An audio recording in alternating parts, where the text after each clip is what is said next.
You have a dead battery or a dead starter? Is the question that I had about a month ago. I took this thing to the auto parts store and had them test it while it was still in the car. They've got these little testers you can hook up. This isn't one of the testers. This is a battery tester. But they tested my starter and they tested my battery. And they said both were okay.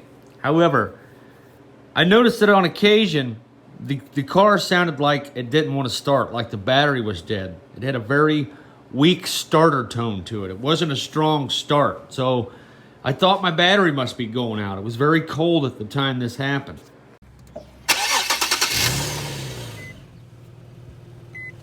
So if your car doesn't sound like that when you go to start it, after you went out and bought a brand new battery, then that's the problem. I wish I would have had a battery tester of my own to test. I don't know what they used at the auto parts store, but I'm gonna see if this thing works any better. This battery was said to be okay, but it was on its way out. They said the starter was fine, but I changed the battery and it was the same thing, a very dead battery sounding start. And eventually one day, it just wouldn't start at all until I tried it 5 or 6 times, which is really kind of freaky. So I finally ripped this thing out and I want to take it apart so we can see what actually happens to a starter.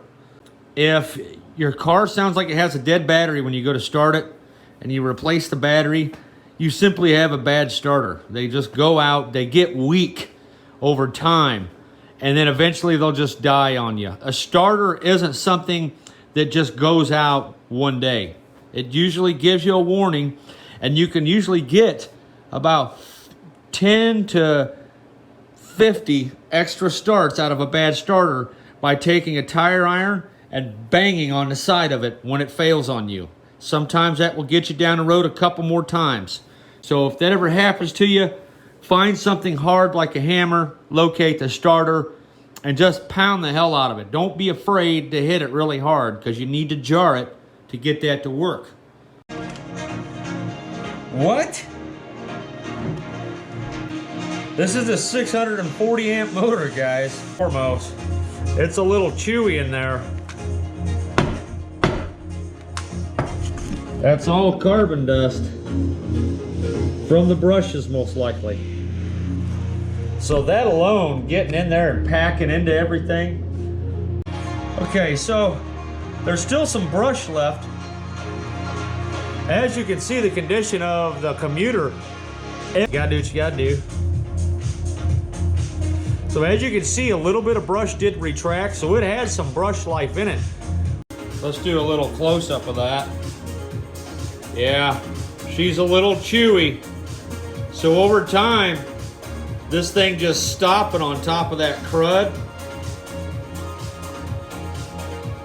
eventually just ate it up. And you can see here, we got commuters welded together. See that little blob right there? Okay, you see now how you can see the separation between the commuters? Because I've scratched it with the knife blade. Just like in Cuba, bro. For real, man. So if you're hard up for cash, this might be the way to go.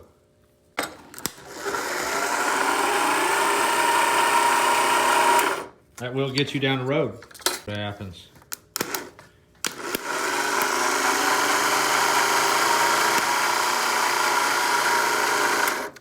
Just proof of concept, guys. You probably could have got the life of the vehicle out of the starter after doing that simple procedure. It's very easy to do.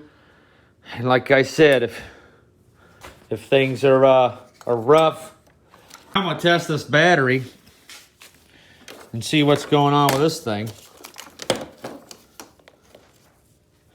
See if this little meter tells me this battery's okay or not. And we'll see what's going on. 12.71 volts. Yes. Cold crank amps. Sure. That's supposed to be 640, bro. This thing really gonna pull 640 through it? All right, we'll see here.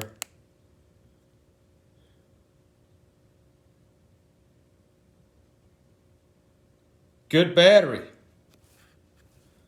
Right on. So, man, I'm a total loser these days. Like, normally I would have done the scratch the mica job.